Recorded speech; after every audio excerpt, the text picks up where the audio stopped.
ठीक है, स्वागत है आपका। नीरज दुबे जी, अपना वक्तव्य प्रस्तुत कीजिए।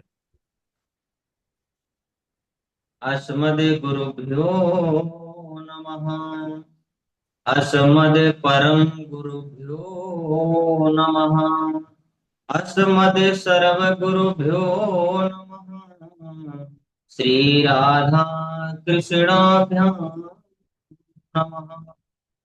श्रीमते रामानुजाय नमः। लंबोदरं परमसुन्दरमेकदन्तम् पीताम्बरं त्रिनयनं परमं पवित्रम् ऊद्यातिवाकरनिभोज्वलकान्तिकान्तम् विघ्नेश्वरं सकलविघ्नहरं नमामि। शरीरं स्वरूपं ततो वा कलत्रं यशश्चारुचित्रं धनं मेरुतुल्यम् मनश्चैनलग्नं श्रीगुरुरङ्घ्रिपदमयी ततः किं ततः किं ततः किं ततः किं नारायणं नमस्कृत्यं नरं चैव नरोत्तमं देवीं सरस्वतीं व्यासं ततो जयमुदीरयेत्। जयतु जयतु देवो देवकी नन्दनोऽयम्। जयतु जयतु कृष्णो वृषणिवंश प्रदीपः। जयतु जयतु मेघश्यामलः कोमलाङ्गम्। जयतु जयतु पृथ्वी भारनाशो मुकुन्दः। कृष्णत्वदीयपदपङ्कजपञ्जरान्ते अद्यैव मे विशतु मानसराजहंसः। प्राणप्रयाणसमये कपवातपित्तये कण्ठावरोधनविधौ स्मरणं कुतस्ते। बर्हापीडं नटवरवपुः कर्णयो कर्णकारः। बिभ्रद्वासं कनककपिशं वैजयन्तीं च मालाम्। रन्ध्रान् वेणोरधुरसुधया पूरयन् गोपवृन्दै बृन्दारण्यं स्वपदर्मणम् प्राविशद्गीतिकीर्तिः। करारविन्देन पदारविन्दम् मुखारविन्देन विनिवेशयन्तम् वटास्य पत्र सिपुटे शयानुम् बालं मुकुन्दं मनसा स्मरामि। बालं मुकुन्दं मनसा स्मरामि।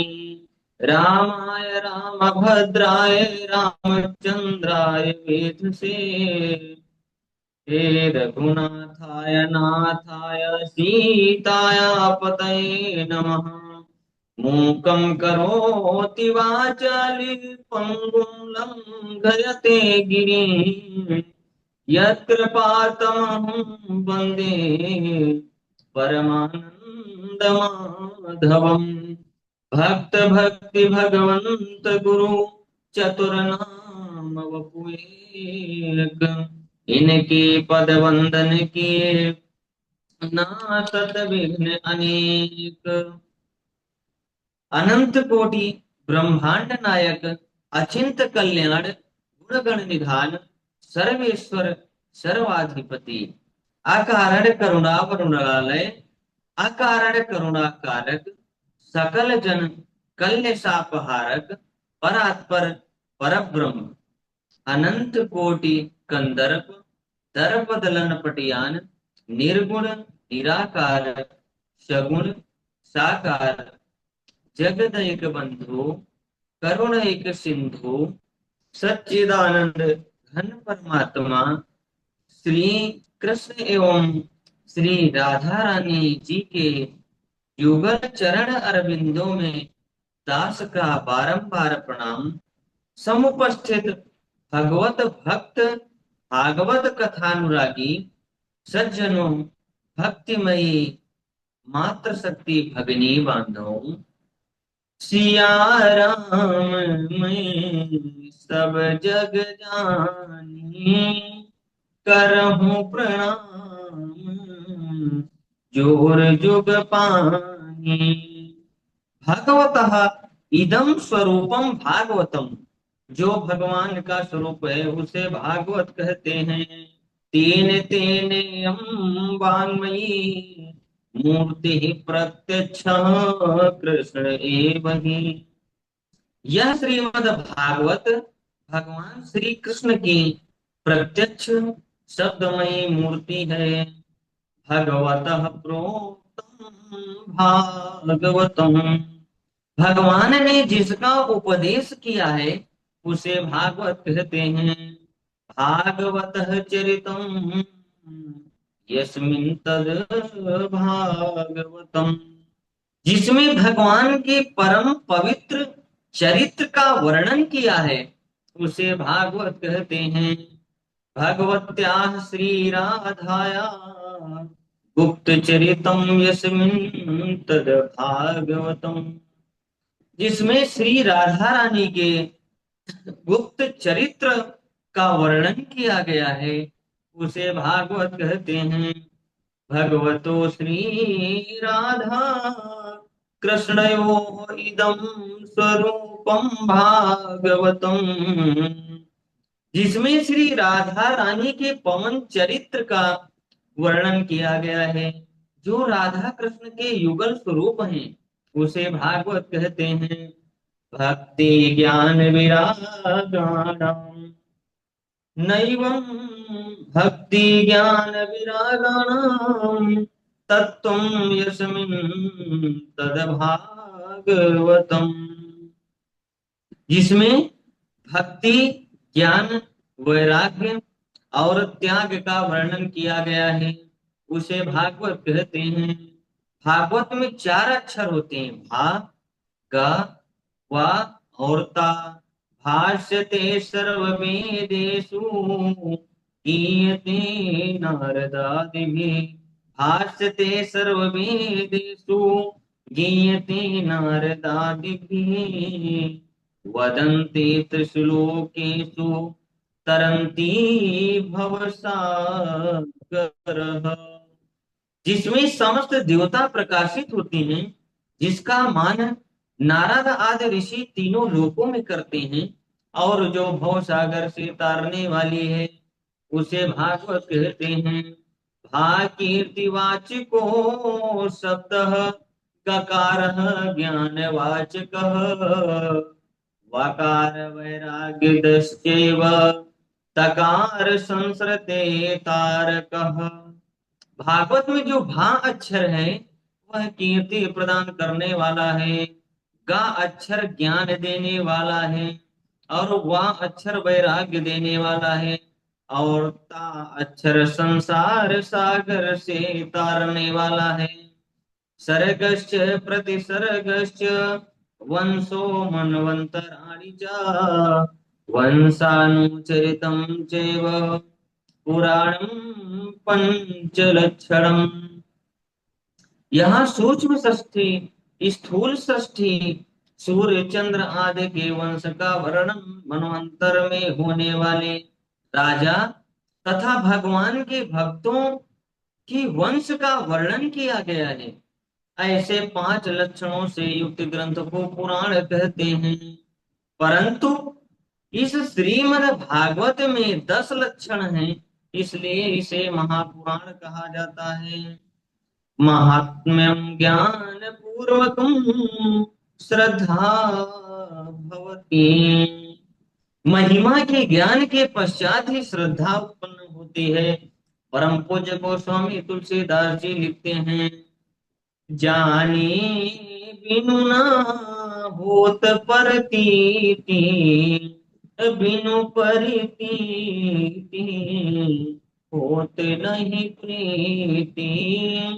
जब तक ज्ञान नहीं होता तब तक प्रेम उत्पन्न नहीं होता। अब मैं उद्धव जी का वृंदावन गमन कथा को सुनाऊंगा। कृपया आप सभी लोग ध्यान पूर्वक श्रवण करेंगे। एक दिन माता देवकी ने भगवान श्री कृष्ण को भोजन परोसा। श्री कृष्ण ने भोजन की थाल में माखन को देखा तो उन्हें मैया यशोदा की याद आ गई। ब्रज की याद आ गई। उनकी आंखों से अश्रु प्रवाह होने लगे। उस समय ब्रजणीनां प्रवरो मंत्री कृष्णस्य दयितः सखा शिष्यो बृहस्पतिः साक्षात् उद्धव बुद्धि सत्तमः। बृहस्पति के शिष्य परम बुद्धिमान श्री कृष्ण के सखा उद्धव जी ने देखा तो कहा, प्रभु आपके दुख का क्या कारण है। श्री कृष्ण ने कहा, उद्धव मुझे तो ब्रज की याद आ रही है। क्यों आ रही है? क्योंकि उन्होंने भोजन की थाली में माखन को देखा। ब्रजवासी मुझे याद कर रहे हैं, इसलिए मुझे भी उनकी याद आ रही है। ये यथा मां प्रपद्यन्ते तान् ततस्थैव भजाम्यहम्। इसलिए उद्धव तुम ब्रज को जाओ और मेरे मेरे वियोग के विरह में दुखी गोपियों को ज्ञान का उपदेश दे दुख से मुक्त कराओ। ऐसा श्री कृष्ण भगवान उद्धव जी से कह रहे हैं। तामनन मनस्का मत प्राण मदरथे त्यक्त देह का।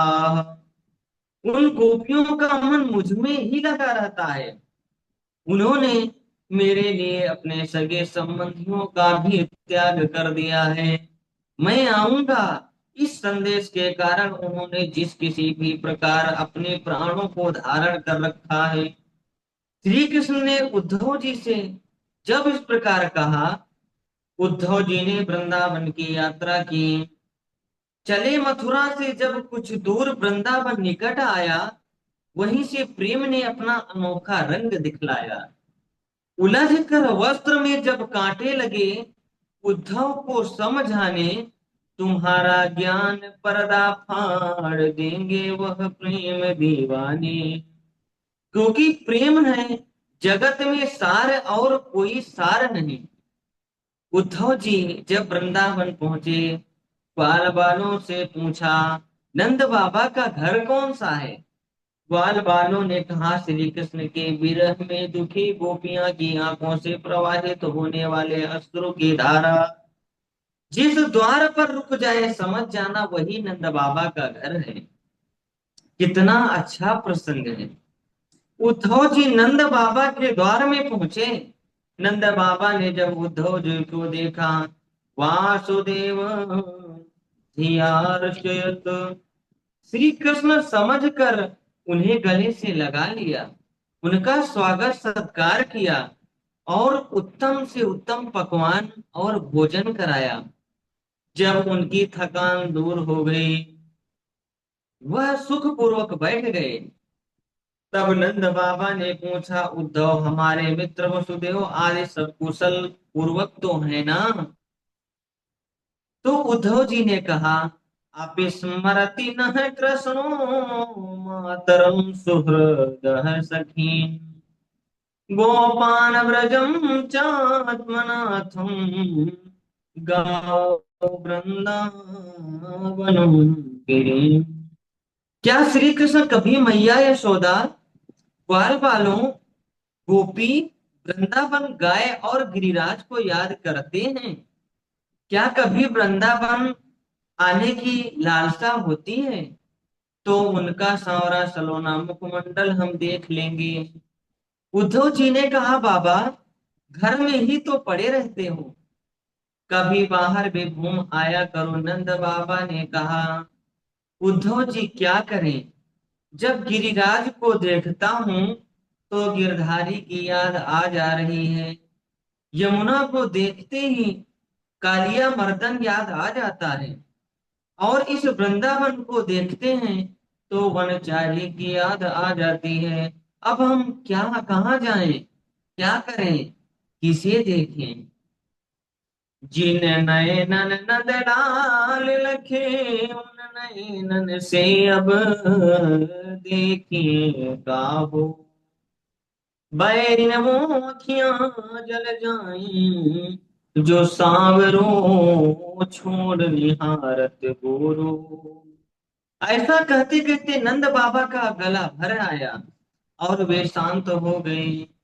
उद्धव जी ने कहा, युवां श्लाघ्यतमं देहिना मे मानद, नारायणेऽखिलपुरं यत् कृतं दृष्टि। बाबा, आप दोनों अत्यंत प्रशंसनीय हो, क्योंकि आपको अखिल जगत के गुरु भगवान नारायण ने इस प्रकार की मति है। मृत्यु के समय एक बार जो भी जीव अपने मन में श्री कृष्ण के चरणों को, श्री कृष्ण के चरणों में अपने मन को समर्पित कर देता है, वह परम गति को प्राप्त हो जाता है। बाबा, श्री कृष्ण आपसे मिलने अवश्य आएंगे, परंतु श्री कृष्ण आपके ही पुत्र नहीं, अपितु समस्त प्राणियों के हृदय में विराजमान परम पिता परमात्मा, न माता न पिता न नात्मीयो न परश्चापि, न देहो जन्म एव च। ना उसकी कोई माता है, ना पिता है, ना पत्नी है, ना पुत्र, ना कोई अपना, ना कोई पराया है, ना गेह है, ना ही जन्म है। भैया यशोदा ने कहा, उद्धव, जब उसका गेह और जन्म नहीं होता तो जिन निरंजन की आंखों में अंजन लगाया मैंने, जिस निराकार के आकार को सजाया मैंने, जिसे मैंने अपने गोद में बिठाकर भोजन कराया, जो इस आंगन में क्रीड़ा करता था, मैया मैया करके मुझसे लिपट जाता था, वह कौन था। उद्धव जी मैया के वचनों का कोई जवाब नहीं दे पाए, शांत हो गए। इस प्रकार वार्ता करते करते रात्रि व्यतीत हो गई, प्रातः काल हो गया। उद्धवस्य रथं दृष्ट्वा क्रूरं राम ससंकिरे, दुग्धेन दग्धजिह्वस्तु तक्रं पिबती पूतकृत कृतः। गोपियों ने नंद बाबा के द्वार पर रथ खड़ा देखा तो कहने लगी, क्या अक्रूर आया है, परंतु अब वह यहाँ किसे लेने आया है। हमारे श्याम सुंदर को पहले ही ले जा चुका है, अब क्या अपने स्वामी कंस का पिंडदान करने के लिए आया है। गोपियां इस प्रकार कह ही रही थी कि प्रातः काल का नित्य नियम कर उद्धव जी वहां पर विराजमान हो गए, प्रकट हो गए। गोपियों ने उद्धव जी को वहां देखा तो कहने लगी, यह श्री कृष्ण का वेश धारण करने वाला कौन है। उद्धव ने कहा, मैं श्री कृष्ण का दूत हूँ, सेवक हूँ। गोपियों ने कहा, श्री कृष्ण ने अपने माता पिता का हाल चाल पूछने के लिए ही ब्रज भेजा है ना, अन्यथा अब उन श्री कृष्ण को स्मरण करने लायक बचा ही कौन है। जैसे विद्या अध्ययन कर गुरु शिष्य गुरु को भूल जाता है, जैसे दक्षिणा मिलने के बाद ब्राह्मण यजमान को भूल जाते हैं, जैसे फल समाप्त होने पर पक्षी गण वृक्ष को छोड़ देते हैं, ऐसे ही हमसे काम निकलने के बाद श्री कृष्ण ने हमें छोड़ दिया। गोपियां इस प्रकार कह रही थी। इस समय, इसी समय एक भौरा वहां आ गया।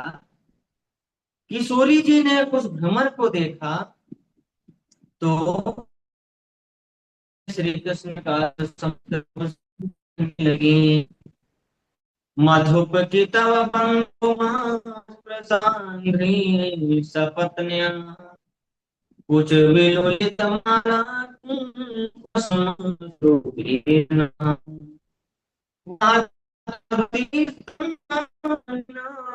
प्रसाद यदुसदसि विडम्बम यस्य दूतस्त्वमीदृक्।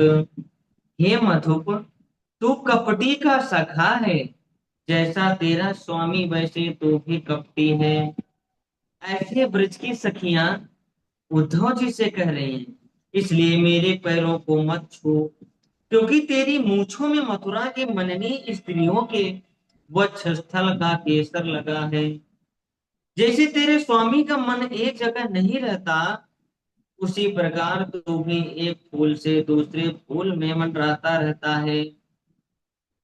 मृगयूर्यो कपीन्द्रम बिभ्यते लुब्धधर्म, स्त्रियम कृत विरूपम